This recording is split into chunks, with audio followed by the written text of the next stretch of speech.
22 April দুপুর 2:30 কাশ্মীরের pine ঘেরা স্বর্গ পাহালগাম এক মুহূর্তে রূপ নেয় রক্তাক্ত বিভীষিকায়। যেখানে শিশুর হাসির প্রতিধ্বনি ছড়িয়ে পড়ত বাইসারান ভ্যালিতে, সেখানে আজ শোনা যায় কেবল গুলির গর্জন। পর্যটকদের আনন্দের মুহূর্ত বদলে যায় মৃত্যুর আতঙ্কে। মনে পড়ে নজরুল ইসলামের এক কবিতা, আমরা একই বৃন্তে দুইটি কুসুম, হিন্দু মুসলমান। কিন্তু সেই কবিতা আজ যেন রক্তাক্ত মাটির নিচে কাঁদছে। কেই ঘৃণার বীজ বুনল আমাদের ঐক্যের বুকে? কেন নিশানা হলো নিরীহ হিন্দু পর্যটকরা?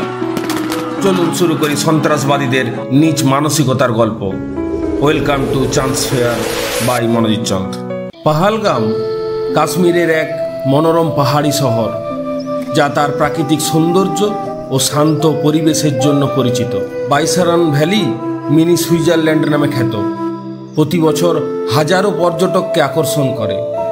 কিন্তু সেই দিন 4 জন বন্দুকধারী সেনাবাহিনীর পোশাকে ছদ্মবেশ ধারণ করে হঠাৎ করে পর্যটকদের উপর গুলি চালায় এবং এই হামলায় 26 জন নিহত হয়।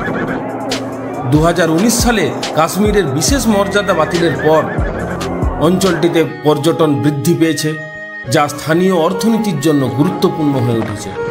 হয়তো এটাই কাল হয়ে উঠেছিল। এই কাপুরুষোচিত হামলার দায় স্বীকার করেছে দ্য রেজিডেন্স ফ্রন্ট বা টিআরএফ। তবে টিআরএফ কোনো স্বতন্ত্র সংগঠন নয়। এটি পাকিস্তান ভিত্তিক কুখ্যাত জঙ্গি গোষ্ঠী লস্কর-ই তাইবার এক ছদ্মবেশী রূপ, যাকে তৈরি করা হয়েছে ভারতের কাশ্মীর নীতির বিরুদ্ধে এক লো কস্ট প্রক্সি ওয়ার চালাতে।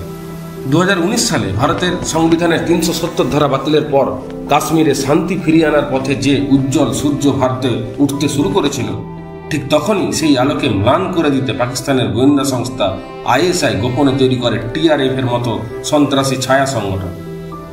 এই টিআরএফ মূলত অনলাইনে ভারতীয় যুব সমাজকে ব্রেন ওয়াশ করে। Encrypted chat app, social media, এমনকি মোবাইল গেমিং প্ল্যাটফর্ম ব্যবহার করেও চালায় নতুন রিক্রুটমেন্ট।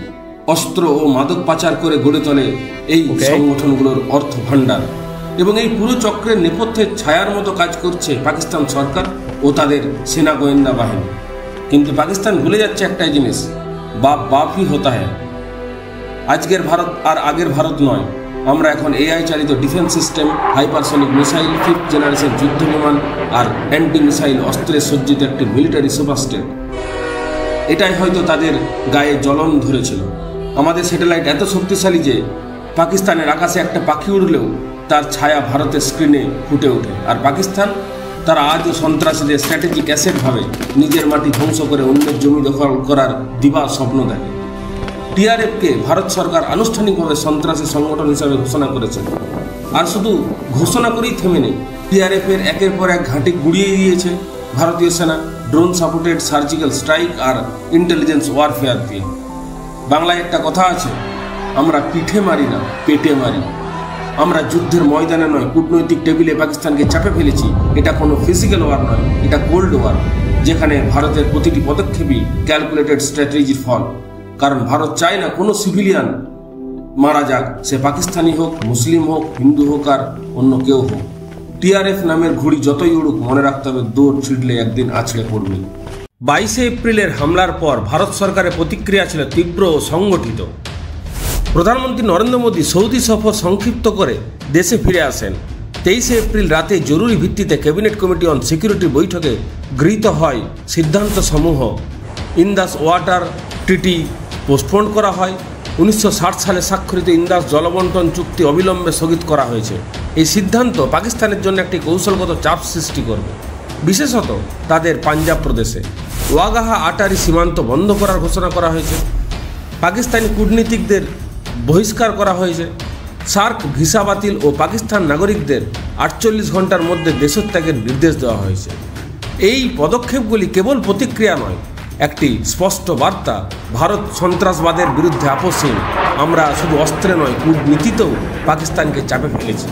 টিআরএফ দাবি করে এই হামলা ছিল কাশ্মীরের কেন্দ্রীয় সরকারের জনসংখ্যার পরিবর্তনের নীতির বিরুদ্ধে প্রতীকী প্রতিবাদ। 2019-এর পর বহিরাগতদের জম্মু কাশ্মীরে বসতি গড়ে তোলার অনুমতি টিআরএফের মতে ডেমোগ্রাফিক ইঞ্জিনিয়ারিং। এই বিবৃতি যদিও বিতর্কিত, তবুও টিআরএফ এটিকে তরুণদের রেডিক্যালাইজ করার অস্ত্র হিসাবে ব্যবহার করছে। নেপালি পর্যটকদের লক্ষ্য করাও ছিল কৌশলগত। আন্তর্জাতিক মিডিয়া ও বিনিয়োগকারীদের চোখে ভারতকে দুর্বল প্রমাণ করার চেষ্টা। এটা কেবল রক্তপাত নয়, একটা মনস্তাত্ত্বিক যুদ্ধ, যেখানে বন্দুকের গুলিতে কেবল প্রাণ নয়, আঘাত করা হয় ভারতের ভাবমূর্তি ও নীতিগত অবস্থানে। কাশ্মীর, যেখানে পাহাড়ের নীরবতায় মাঝে মাঝে গুলির শব্দে ছিন্ন বিচ্ছিন্ন হয়, উন্নয়নের স্বপ্ন, শান্তির প্রতিশ্রুতি, সব কিছুর মাঝেও এই কয়েকটি হামলা আমাদের মনে করিয়ে দেয় যে যুদ্ধটা এখনও শেষ হয়নি। শুধু ভূখণ্ড নয়, আদর্শ, পরিচয় আর ইতিহাসের উপরেও চলেছে এই লড়াই। এই হামলা প্রমাণ করে চরমপন্থার ছায়া এখনও পুরোপুরি মুছে যায়নি। যারা অন্ধকারে লুকিয়ে আছে তারা শুধু মানুষ মারছে না, তারা একটা ভবিষ্যৎ, একটা বিশ্বাস, একটা জাতির স্বপ্নকে আঘাত করছে। ভারতের কাশ্মীর নীতি আজ প্রশ্নের মুখে, কিন্তু প্রশ্নটা শুধু রাজনৈতিক নয়, নৈতিকও। এই সংকটে দাঁড়িয়ে মনে পড়ে শ্রীমদ্ ভগবদ্ গীতার অমোঘ বাণী, সর্বধর্মাণং পরিত্যাজ্য মমেকম শরণং ব্রজ, আহম তাং সর্ব পাপেভ্য মোক্ষয়্যামি মা শুচ। অর্থাৎ সমস্ত ধর্ম পরিত্যাগ করে শুধু আমার শরণাপন্ন হও, আমি তোমায় সমস্ত পাপ থেকে মুক্তি দেব, চিন্তা করো না। এখানে ধর্ম মানে কোনো ধর্মীয় পরিচয় নয়, বরং মানব ধর্ম। এই রক্তাক্ত দিনে একটাই বার্তা স্পষ্ট: হিন্দু হওয়া কোনো অপরাধ নয়, মুসলিম হওয়া কোনো গর্ব নয়, খ্রিস্টান বা বৌদ্ধ হওয়া কোনো পরিচয় নয়। সবচেয়ে বড় পরিচয়, তুমি মানুষ। কাশ্মীরকে শুধু ভূখণ্ডের চোখে দেখলেই চলবে না, একে ভাবতে হবে মানবতার পরীক্ষাগার হিসাবে। আর সেই পরীক্ষায় জিততে হলে আমাদের অস্ত্র হতে হবে ভালোবাসা, ন্যায় ও অপরের বিশ্বাসকে সম্মান করার সাহস। এখন প্রশ্ন, কাশ্মীর কি সত্যিই শান্ত, নাকি এই নীরবতার এক নতুন ঝড়ের পূর্বাভাস?